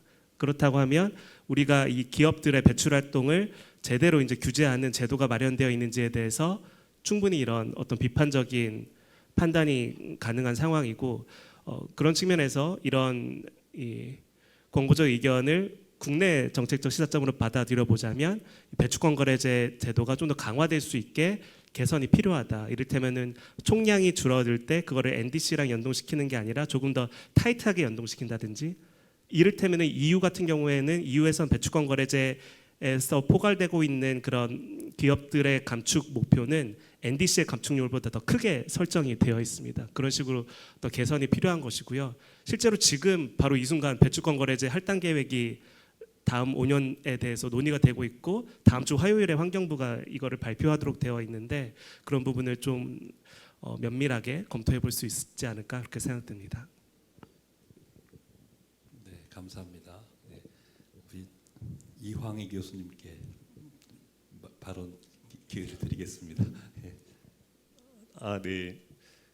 전 뭐 딱히 질문 사항은 없고요. 뭐 아까 나온 얘기 관련해서 좀 들으면서 드는 생각인데, 그러니까 기본적으로 저는 뭐 인권 협약이나 기본 헌법이나 이런 어떤 좀 더 규제적인 역할을 하는 어떤 그런 규범적인 이상들을 좀 더 현실에서 확장적으로 적용하고 활용하려는 그런 거에 대해서 되게 좀 바람직하게 생각하고 일단 우호적입니다. 근데 아까 미래 세대에 관한 좀 염려도 표현해 주셨고, 또 제가 그 자연의 권리라는 말도 대한 어떤 염려도 좀 표현했는데, 제가 정확하긴 모르겠지만 인도 헌법 관련해서 그러니까 polluted environment와 polluted constitution 중에 뭐가 더 나쁘냐라는 유명한 논쟁이 있습니다. 그러니까 무슨 말이냐 그러면 인도의 환경 오염이 굉장히 심했는데 그거를 규제하기 위해서 헌법의 규제적인 이념을 굉장히 확장적으로 해석을 하다 보니까 아무도 그걸 못 지키게 된 거예요. 그러다 보니까 헌법이 망가진 오염이 되어버린 거죠. 그래서 이제 그러니까 헌법을 공부한 사람들은 일단 그 사례를 보면서 여하튼 뭔가 어떤 규제적인 어떤 이념을 활용할 때는 좀 더 현실적으로 좀 더 그러니까 좀 받아들일 수 있고 좀 더 좀 수용 가능한 수용력이 좀 높은 방식으로 좀 이거를 하는 게 좀 그런 식의 고민이 좀 필요하겠다라는 어떤 그런 논의가 있었고요. 그러니까 김현식 교수님은 미래 세대 개념을 좀 사법적으로 활용할 때 좀 그런 이게 남용되지 않도록 좀 주의할 필요가 있다, 그런 얘기를 들으면서, 그러니까 일단 좀 좋은 취지이긴 하지만 또 현실에서 그게 어떻게 받아들여질지, 과연 자연의 권리도 각국에서 어떻게 받아들여질지 좀 그런 부분에서 4대 3이 또 팽팽하게 나온 거 보면 적어도 그 내부에서도 좀 아주 그러니까 완벽하게 합의할 수 있는 내용은 아니었겠다 좀 그런 생각이 들면서 그런 생각을 좀 해봤다는 정도 공유하고 싶습니다. 네. 예, 우리 김유경 연구원. 아까 전에 백범석 교수님께서 질문 주신 거에 대해서 짧게 하나 덧붙여 보고자 하는데요. 347 그 문단에서 자세하게 5가지 정도를 예시로 기업 규제를 위해서 이런 식의 기업 규제를 국가가 해야 한다라고 설명하면서 마지막에 흥미로운 하나가 있어 공유하고자 합니다. 그 그린워싱을 discourage하고 그리고 정치 규제 방면에서의 기업 영향을 부당한 기업 영향을 줄일 수 있는 어떤 일련의 규제를 취해야 한다라고 구체적으로 명시하고 있는데 그 부분이 어떤 하나의 적극적인 기업 규제의 어떤 한 형태가 되지 않을까 그런 예시가 있다는 점 말씀드리겠습니다.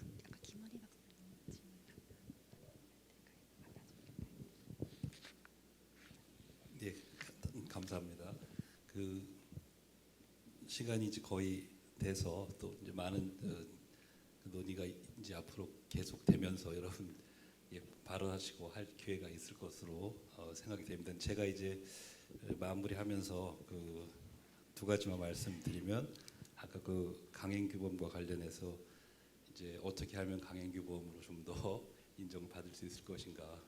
근데 이 미주인권소재판소 그 권고 조건 자체가 이미 나왔다는 게 큰 의미가 있을 것 같아요. 그래서 이걸 기초로 해서 국제사회에서 자꾸 이렇게 이걸 좀 원용하는 그런 관행들이 쌓이면 점점 강행규범의 지위가 더 강화되지 않을까 하는 생각이 듭니다. 그리고 또 하나는 제가 이제 질문했던 그 스테이트 오리진, 그러니까 환경 오염이 시작된 국가의 관할권을 인정한 것이 어떻게 보면 다른 국가가 아닌 그 국가만이 관할할 수 있다라는 측면이 될 수도 있기 때문에 미주인권재판소에서 좀 정리를 해준 게 아닌가 하는 그런 측면도 좀 있습니다. 예, 이상 이번 세션은 잘 마치겠고요. 그 발표를 잘 해주셨고 또 토론도 아주 유익했고 또 청중에서의 좋은 질문과 답변 굉장히 감사합니다. 이번 세션은 모두 수고 많이 하셨습니다. 마치겠습니다. 예.